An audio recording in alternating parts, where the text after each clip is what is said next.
हमारे एक member mister चंदन पूछते हैं। एक्चुअली काफ़ी बड़ा उनका सवाल है, लेकिन उसका समरी ये है कि उनका ब्लड प्रेशर बढ़ा हुआ रहता है बावजूद इसके के कि वो ब्लड प्रेशर की मेडिसिन ले रहे हैं। तो जैसा कि मैं हमेशा कहता हूँ कि आपके पर्टिकुलर केस में क्या सही कदम रहेगा वो बताना मेरे लिए मुश्किल है, क्योंकि मैंने आपको पर्सनली एग्जामिन नहीं किया है। लेकिन आपको मैं कुछ जनरल बातें बताता हूँ कि जो नॉर्मल कारण होते हैं जिनकी वजह से लोगों का बीपी कंट्रोल में नहीं रहता है, तो जस्ट आप देखिए क्या इनमें से कोई आपका कारण हो सकता है।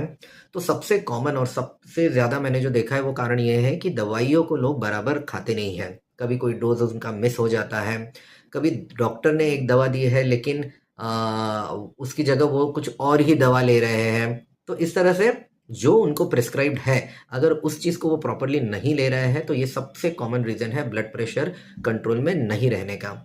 उसके अलावा दूसरे इश्यूज हो सकते हैं, जैसे कि लाइफस्टाइल इशू जिनको हम कहते हैं, उसमें आ गया कि अगर उनका वजन बहुत ज़्यादा है, बहुत वेट गेन हुआ है उनको, खाने में सॉल्ट और सॉल्टी चीज़ें बहुत ही ज़्यादा ले रहे हो। अगर बीपी आपका कंट्रोल में है तो नॉर्मल अमाउंट ऑफ सॉल्ट ले सकते हो आप, लेकिन अगर बीपी हाई रहता है तो थोड़ा सॉल्ट का रिस्ट्रिक्शन करना आपके लिए ज़रूरी हो जाता है।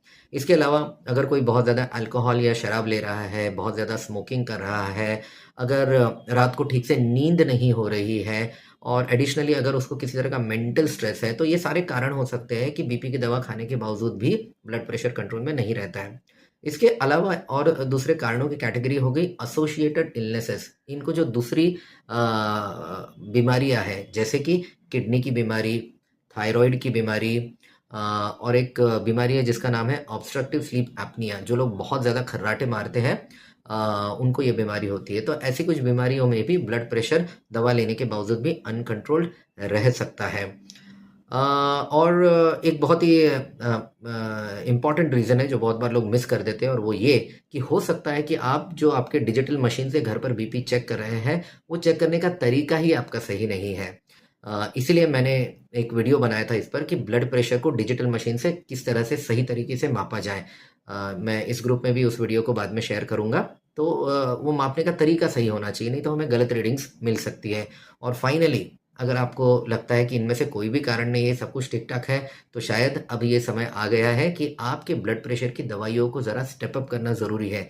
स्टेप अप से मेरा मतलब है या तो उसका डोज़ बढ़ाना शायद ज़रूरी हो सकता है, या दवाइयों को ही चेंज करने की ज़रूरत पड़ सकती है। और इसका डिसीजन ऑफ कोर्स आपके डॉक्टर ही ले सकते हैं। तो ज़रा देखिए आपको इनमें से कौन-सा रीज़न आपके केस में फिट बैठता है, और डेफ़िनेटली आपकी जो रेगुलर ब्लड प्रेशर चेक करने वाले फ़िज़िशियन हैं, उनसे तो आप ज़रूर मिल लीजिए ताकि आपके प्रॉब्लम का वो सही सॉल्यूशन आपको दे सके।